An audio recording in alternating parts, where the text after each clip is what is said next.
You still making those movie reviews?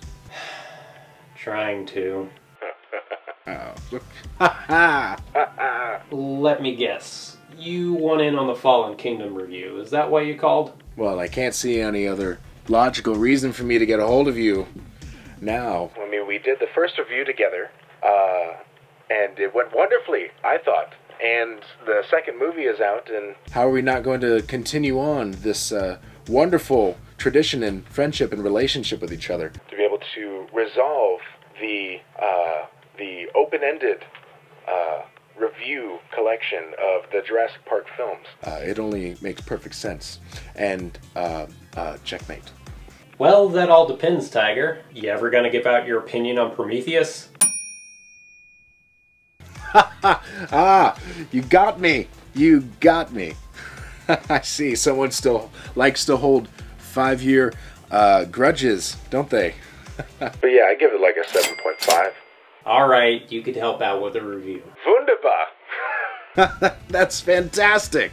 I can't wait. I am so excited to be engaged with you in this time together. Would you be all right, by the way, if I invited a third member to our little party, our little get-together? Who'd you have in mind?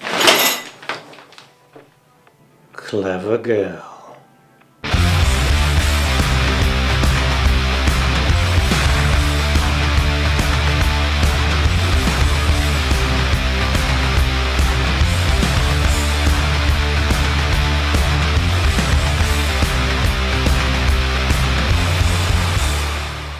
Well, the latest Jurassic World sequel has been out for a good long while, and for those of you who've been dying to hear my thoughts on this polarizing follow-up, today is now your lucky day. And joining me here to review it is our special guest, Tiger and Lala. Thank you for joining me. Oh, and I should point out that this review is going to be a complete spoiler-filled discussion, which is a first for me, so if you have not gotten around to seeing this movie during the summer and still want to avoid spoilers, you know what to do. Anyways, the new film picks up 3 years after the events of the last equally polarizing outing, with the last remaining genetically engineered dinosaurs on Earth about to be wiped out completely by an impending volcanic eruption, which raises so many questions as to why they built a park there to begin with, or why nobody in these newer films ever brings up Site B from the second and third films, but I digress. Bryce Dallas Howard and Chris Pratt's characters are then recruited by a multi-billionaire slash local resident of a big scary mansion, played by James Cromwell, to rescue as many dinosaurs as they can before the island goes up like a Michael Bay flick. They get to the mainland, they get up to the mansion, and they already established they're going to be auctioning these things off, and they have character development scenes of dialogue and this and that, and who did who, and oh, you betrayed me, whatever. And that's when the movie, I felt, slammed to a halt in pacing. Let's talk about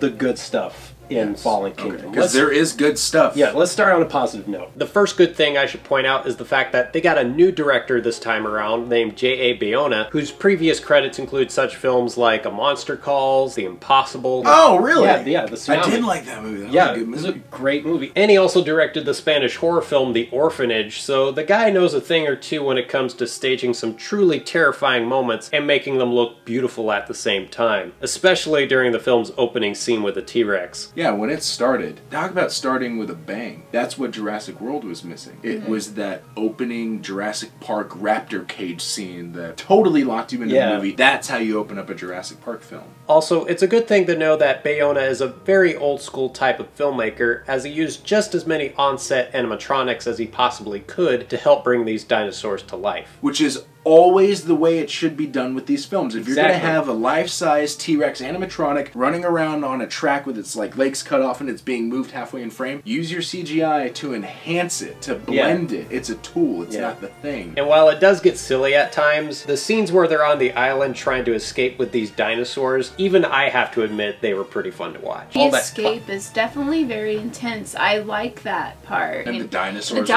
are like, yeah, like we could eat you, but like, oh my god. Yeah, right. I think my favorite part on the island had to be the scene where they're all submerged underwater inside that giant orb thing, and it's slowly filling up with water, and seeing him swim down trying to get them out, and then he goes all the way up for air, and you're like, where are you going? He left us. There's not a whole lot of space left in here. Jeff Goldblum is back as Dr. Ian Malcolm, and while he's only in it for a very short period of time, he was still the only person in this movie that made the most profound and sensible of arguments in regards to what should be done with these dinosaurs. He was the only character in the movie I was on board with the entire movie. He's only in it for 2 minutes. And Yeah. he's like the only character in this whole thing. He's like, let him die. I'm like, yes! Let him die! Yeah. I was fully on board with that plan, even up to this point where they're like already on the island. Where they're trying to save him. And the thing that totally changed that for me is when they've already like boarded the ship and they're going away and they see that one brontosaurus just chilling on the dock. Like, death is imminent for this creature. You know, you could have hated this movie, you could have loved this movie. Everyone was completely on board in that scene when you saw, like, wow. That was something that, while these movies have good emotional notes in it, that was something where it really just capsulized everything that you love about Jurassic Park. It didn't kill it, it didn't destroy it. Oh, it killed some people would say. Some people would say. I mean, well, yeah, of course. No, it died. I did really like that scene in the ship where they got into the cargo ship with Blue and they were helping Blue out. That was a touching scene too. I was like, oh my gosh, I didn't know I was gonna have feels for that. Yeah. And I was glad that they allowed that scene to play out. And then from there, that's when the whole movie just became a Scooby-Doo mystery. Well, now that we've gotten all the good stuff out of the way, I guess it's about that time we start dogging on this picture. And for me, it all boils down to the script co-written by Colin Trevorrow, which is littered with things that have no place being in any of these movies, like these annoying side characters, the cliched mustache-twirling villains, and a series of weird events that make absolutely no logical sense. Oh, like a pyroclastic cloud not incinerating Chris Pratt? Exactly. Tell me about it. Or the water not boiling from the lava pouring in it? Exactly. They ask you to suspend more disbelief than the first movie did. There are so many parts in this movie where the audience we went with, every time a dumb decision was made, everyone was like, are you kidding? Like, they lifted their arms, like our entire row was like at a football rally. Like, I'm making a wave of like, are you kidding me movie? One moment you have a character opening up a cage with a big scary dinosaur inside for absolutely no excusable reason. And in another, you have James Cromwell's granddaughter tucking herself into bed immediately after being chased throughout her house by that very same dinosaur. Because the dinosaur, it's like on top of the house at some point. She sees that it's like going to come through, and instead of like, hey, why don't I just run back out my bedroom door? People are stupid. People do make stupid mistakes. This is a fantasy. This is a sci-fi action adventure horror flick. I don't want to see my main characters I'm wanting to be with the entire time doing stupid stuff that often. There's a basement in this mansion that can... How did James Cromwell not know that that was there? Exactly, because the whole time I was thinking James Cromwell was in on it. He's gotta be. Yeah, but for some reason he had no idea they built a secret evil laboratory underneath his mansion that could somehow easily fit in dinosaurs of all shapes and sizes, just in case they decided to, I don't know, bring some back and auction them off to the highest of bidders. And that's another thing that kind of derails this whole plot. Like, the whole plot of the movie is to rescue these dinosaurs, bring them off the island. Right. But you get to the basement where it's like there's this whole lab of dino DNA, so it's like you don't need to do a rescue op for this island. You already have dinosaur DNA. You can make new dinosaurs. You already made one. This movie's stupid! Oh, and let's not forget about what has got to be one of the weirdest last-minute plot reveals that has ever been seen in a movie. As it turns out, the little girl with the bright idea to hide under the covers from a prehistoric creature was in fact a human clone of James Cromwell's dead daughter. And it means nothing to the main characters. Like, yeah, exactly. He's coming around the corner and there's like, you don't know what she is. She's a clone! You're like, why do I give a shit? And the only reason they had the human clone device there to begin with was so that the movie could have a flimsy enough excuse to set all these dangerous dinosaurs loose onto the mainland, presumably setting up a dino-apocalypse in the next film. In writing the stories, like, oh, they're finally on the mainland. To me, that's no threat. When you see the news today about what's going on in this country and a couple dinosaurs running around, doesn't seem like much of a severe threat to me. I'm not saying dinosaurs running around your neighborhood wouldn't be freaking terrifying, but if a T-Rex is running around in the world, it's gonna get killed in a day. None of them are gonna reach Texas alive.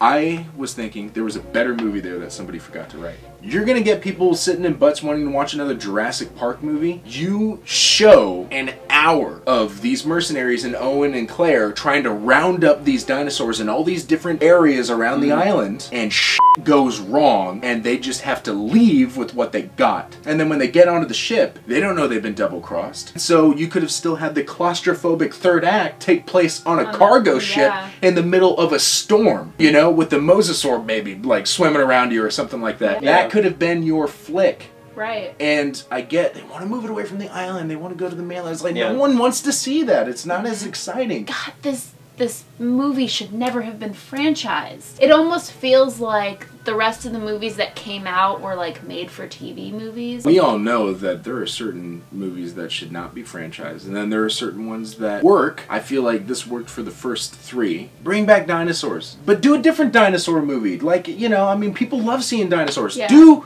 Turok, for goodness sakes. Why has no one done Turok as a dinosaur movie? That is perfect. Because video game movies do not work. We had 20 years of experience with it. Yeah. Speaking of things Someone that could don't pull it work. off. Someone could pull it off. On a scale from 1 to 10, what would you give this movie, Tiger? It wasn't what I thought it was going to be, and walking out of the theater I was instantly rewriting the movie in my head, like, you could have done this, this, and this. So based on that, the first time I saw it, I would have given it a 3 or a 4. Like, it was like, you really let me down as a fan. But when I was like, get over yourself, it's a freaking movie, and I went back to go see it a second time, and I was relaxed and wasn't as jarred with, where are they taking this? And I was able to sit back and enjoy it, and it was still stupid, but it was fun to watch. I give it a 5.5.